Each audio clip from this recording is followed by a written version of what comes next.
Waktu pencoblosan tinggal 1 hari lagi.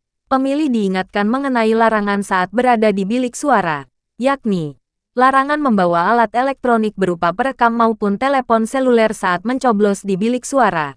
Pada Rabu tanggal 14 Februari tahun 2024. Larangan itu bertujuan agar pemilih tidak dapat memfoto dan merekam proses penggunaan hak pilih dalam pemilu 2024. Hal ini berdasarkan Peraturan KPU (PKPU) Nomor 25 Tahun 2023 tentang pemungutan dan penghitungan suara dalam pemilu.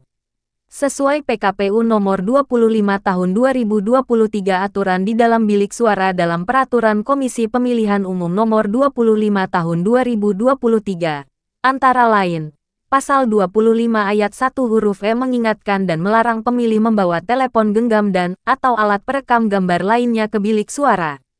Pasal 28 ayat 1, pemilih tidak boleh membubuhkan tulisan dan/atau catatan apapun pada surat suara. 2. Pemilih tidak boleh mendokumentasikan hak pilihnya di bilik suara. Peraturan perundang-undangan tersebut menyebutkan sanksi bagi yang melanggar larangan ini akan menerima hukuman berupa ancaman pidana kurungan paling lama 1 tahun dan denda maksimal sebesar 12 juta rupiah. Kelompok penyelenggara pemungutan suara KPPS di tempat pemungutan suara TPS masing-masing, ujarnya.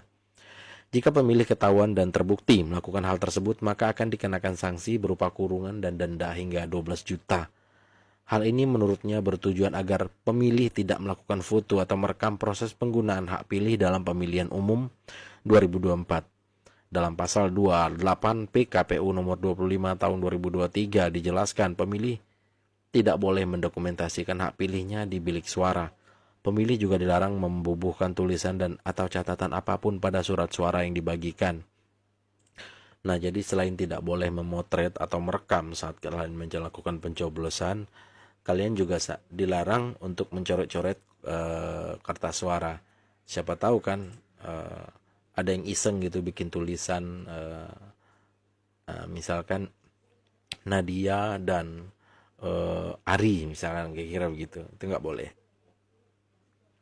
IDH menjelaskan bahwa memfoto dan merekam saat mencoblos di bilik suara dapat dikenakan sanksi yang tercantum dalam Undang-Undang Nomor 7 Tahun 2017 tentang Pemilihan Umum Undang-Undang Pemilu. Tepatnya pada Pasal 500 Undang-Undang Pemilu, yakni berupa ancaman pidana kurungan paling lama 1 tahun dan denda maksimal 12 juta.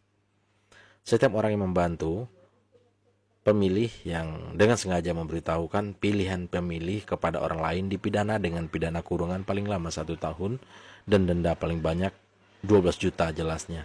Larangan memfoto dan merekam proses pemberian hak suara turut sejalan dengan prinsip rahasia, salah satu dari 6 asas pemilu Indonesia. Nah teman-teman, kan biasanya emak-emak nih ya, si paling konten kreator itu emak-emak biasanya. Mereka itu palingan live ya. Nah nanti kalau ada yang live itu ngelapornya kemana ya? Atau mungkin teman-teman bisa screenshot. Bisa laporin karena itu akan didenda 12 juta atau penjara 1 tahun. Biar si konten kreator itu jerah. Nah jadi teman-teman tolong di-share ya, karena informasi ini sangat penting untuk kalian ketahui dan juga ilmu baru buat saya dan buat teman-teman kita yang menonton video ini. Yang paling penting gunakan hak pilih suara, hak suara kalian semaksimal mungkin.